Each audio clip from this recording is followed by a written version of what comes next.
Alright, witches of TikTok, I want to know how hilariously bad of an idea this is. You know, if you have to ask if it's a bad idea, it's probably a bad idea. He was asking how bad of an idea it would be to astral project and ask Aphrodite to fuck. I know this guy has gotten this response before, but I'm gonna repeat it because it bears repeating. He would not be dealing with Aphrodite. More than likely, he would be dealing with a succubus. Because if you're gonna go in with that kind of energy, those are probably that type of entities you're going to attract. And if it really were Aphrodite there, chances are you'd get fucked. But not in the way you want to. I work with Asmodeus, and not even he has asked me to fuck. Just to give you an idea of how unlikely of a scenario that's going to be. Okay, so we got a baby witch here that's interested in learning about witchcraft.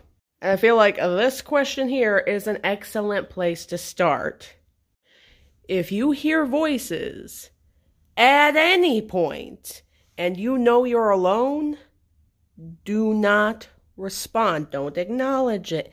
Leave it alone. It'll leave you alone.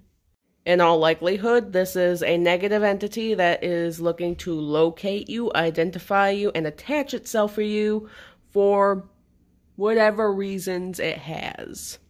So if you keep on hearing that voice just a little bit over your headphones while you're listening to music or whatever you're listening to, or, you know, you're alone and you just hear it off in the distance, or just over a TV, etc., do not acknowledge it. Don't give it the attention it's looking for. Okay, so this is going to be like a general guide to hearing voices, seeing figures, and interacting with spirits in general because I'm getting a lot of questions. I personally do not acknowledge spirits that make me feel uneasy, or they don't identify themselves, or why they are there. If they actin' sketchy, they probably sketchy. If it's a deity, it will identify itself, and it will directly state that it's a deity, and it will provide you sufficient evidence to prove and confirm their own identity. If it's a spirit guide, it will directly identify itself, and it will state that it is indeed your spirit guide. Yes, much like people, spirits can be quiet, or shy, or reluctant to talk, but always go with your gut. Your gut knows what's best. Yes, I have a question. Why did my video about hearing voices blow up?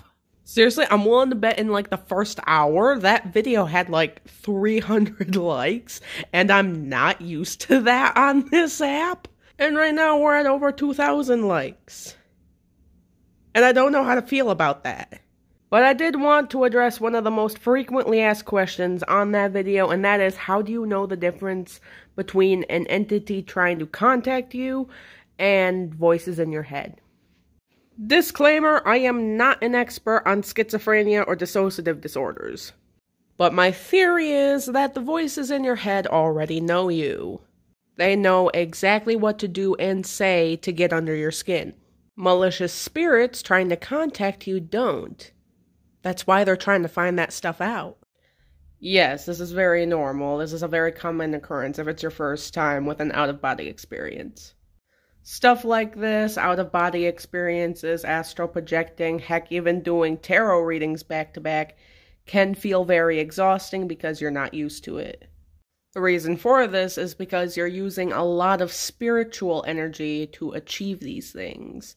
Essentially, what your body is doing physically is it's saying, oh, this is different, this is new, I'm not used to this, and it's something that it has to gradually get accustomed to doing. Essentially, that nauseous feeling, that sick feeling you're having, is your physical energy and your spiritual energy trying to find balance again. Once it finds its balance, and the more often it occurs, the more you become accustomed to it. That nauseous feeling will either last a shorter amount of time, or it'll go away entirely. Onward with this question. First off, just so you know, you don't have to go full ham on the whole witchcraft thing right out of the gate. Just like anything else, you need a good, solid foundation in order to grow. So, just to get it out of the way, you're not going to be cursing and hexing people and casting love spells right off the bat. Here's what I would consider a good baby witch starter kit. Get yourself some crystals. You don't need a whole ass rock collection like I have, but here are some basic ones you might want. Any kind of quartz is pretty easy to find and fairly inexpensive. Petrified wood, geodes, or fossils, they'll give you something that'll tie you to the past. Amethyst, because it's got a wide variety of different uses for different things. Obsidian or black tourmaline to absorb negative energies. A smudge stick of your choosing. And if you can, get yourself a book like this because it's got a lot of stuff to help baby witches. What was your biggest oh shit moment with a deity? The moment I found out that there's a reason why Rom doesn't speak. The dude's incapable of speech. I thought it was my third eye not being open wide enough, or that I wasn't listening hard enough. But no, further research showed he's incapable of speech. And it made me feel like such an ableist. Because he's the first deity that I started working with regularly, and for like 7 years I thought, oh, he'll speak to me when he's ready. I have since apologized profusely, and his general demeanor was like, you'd figure it out at some point. I've been waiting for a comment like this. I'll just have you know I tried doing things your way. Growing up, I owned 3 children's Bibles. I went to Bible school every Thursday. I sang Christian hymns. And I tried to have a relationship with God. I pushed Lucifer away when I was 11 because of him. And after all that, you know what God told me? Fuck you. And yet Lucifer and I can actually sit down and talk. When he's speaking, I listen. When I'm speaking, he listens. That's how a relationship is supposed to work. Asmodeus and Rom are the same way. Some of us just aren't meant to walk the right-hand path.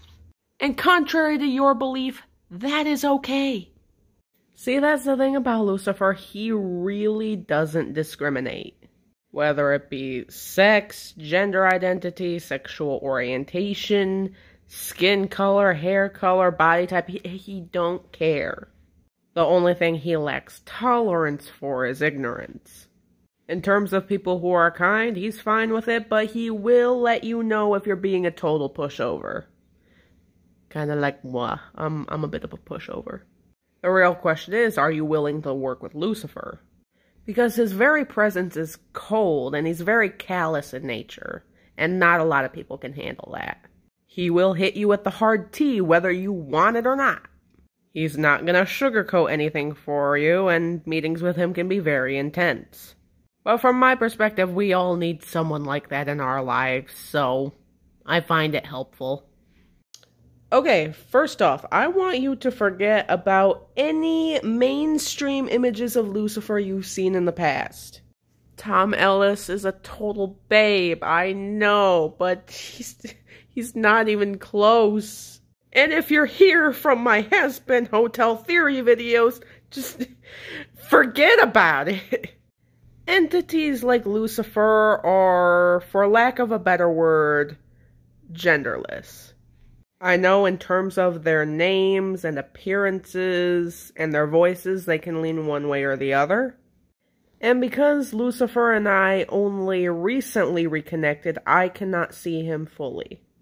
I do know that Lucifer is extremely tall with these extremely piercing bright blue eyes and really light blonde hair that's almost white. And he's got very pale skin that's cold to the touch. I was wondering how long it was going to take before I got this question. Rom is the 40th member of the Ars Goetia.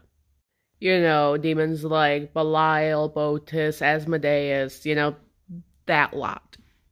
Rom is an earl, more commonly referred to as a count.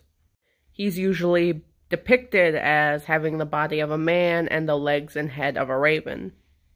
He's commonly referred to as a retriever demon. He's sent out by witches to take things from others and move them to other places wherever the witch commands him to. I've never instructed him to do anything like that. He's mainly just helped me with my divination skills. As I stated in a previous video, he does not speak. He'll make sounds. I've known him long enough to where he doesn't really need to speak or make any sort of sound to communicate. I just know.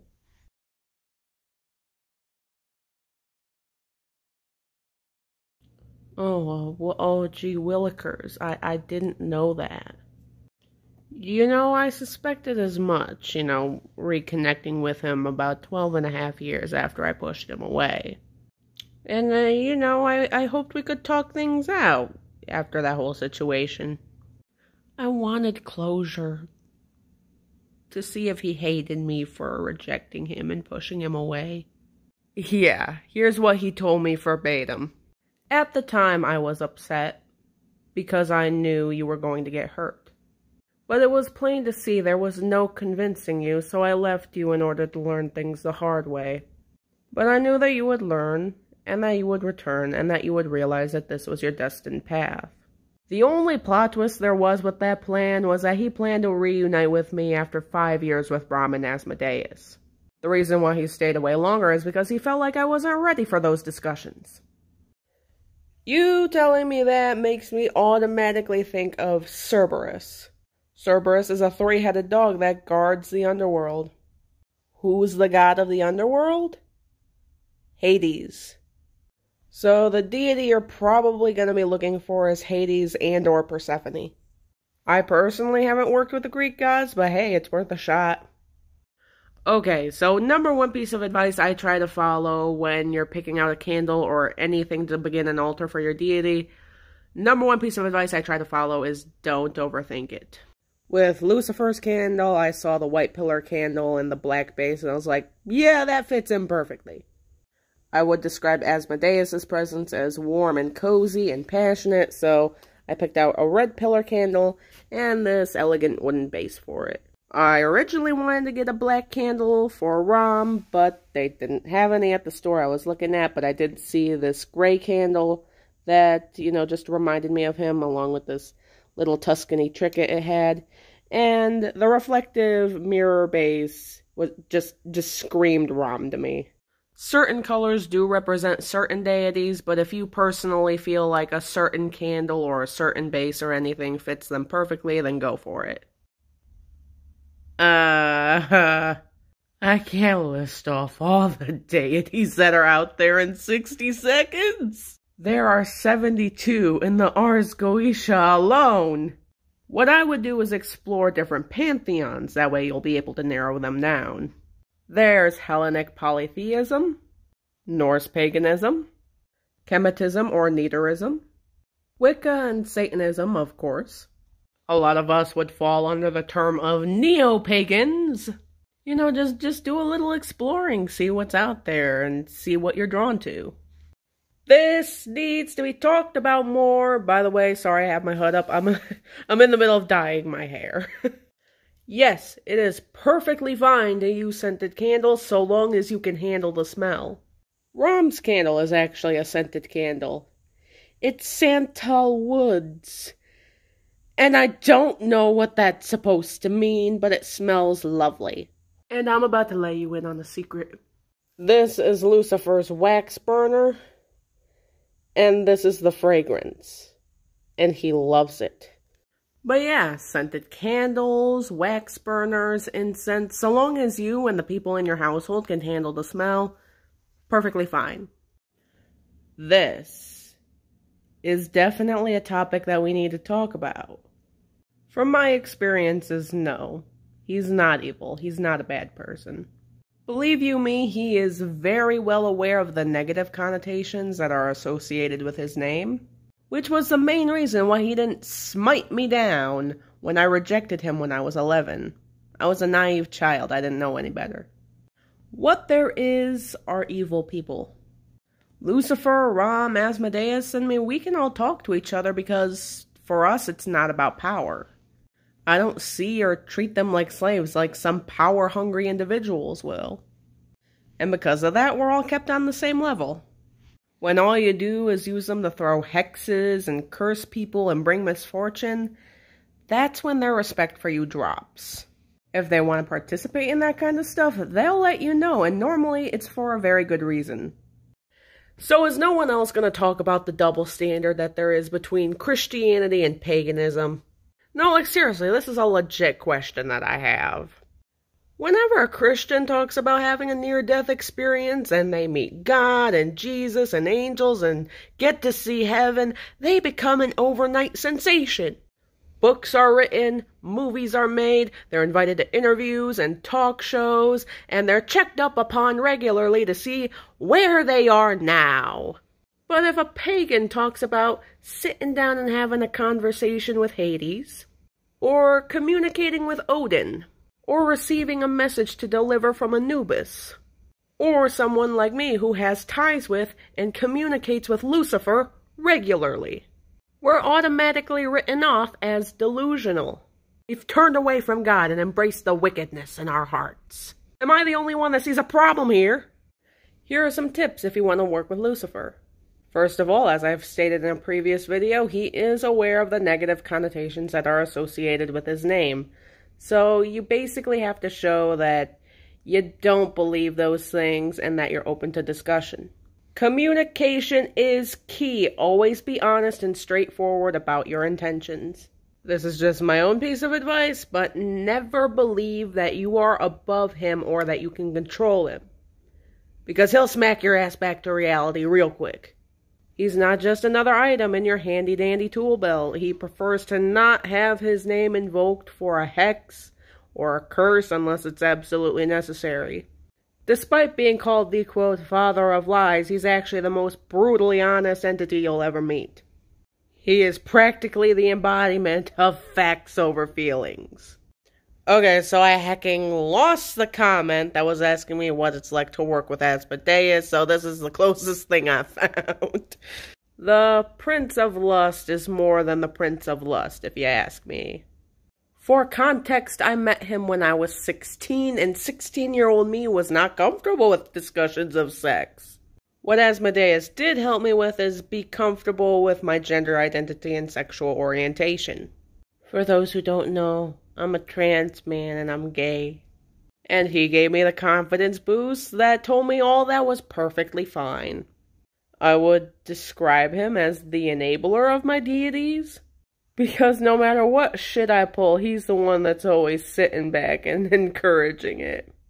On an unrelated note, he seems to like coffee. So I've gotten a lot of people who have asked me how I'm able to communicate with my deities. And let me just tell you, it's not as simple as just thinking really hard and then just being like, oh, hey Lucifer, hey Asmodeus, how's it going? I'm 23 years old and I've been doing this since I was 16. And one of my friends who's been at it longer tells me that I do have quite a bit of power and a natural connection to the spirit world. Which makes me wonder who the hell I was in the previous life, because not everyone has that luxury. It's going to take time, it's going to take effort, and it's going to take a lot of patience. Especially since there are a lot of spirits out there that like to pretend to be deities, especially if they know which one you're looking for. One way, and probably the easiest and most convenient for most, is through meditation. And until a deity comes forward, you're going to be dealing with a lot of spirits who are curious. Don't pay them too much mind, let them know you're not a threat, and eventually your deity will come forward. When it narrows down to offerings, it's always a good idea to get to know your deities beforehand. That being said, a lot like what I said with my video about candles, try not to overthink it too much. You'd actually be surprised about the amount of things a deity likes. Sometimes you'll just see some random object and you'll go, oh yeah, this deity would definitely like something like that.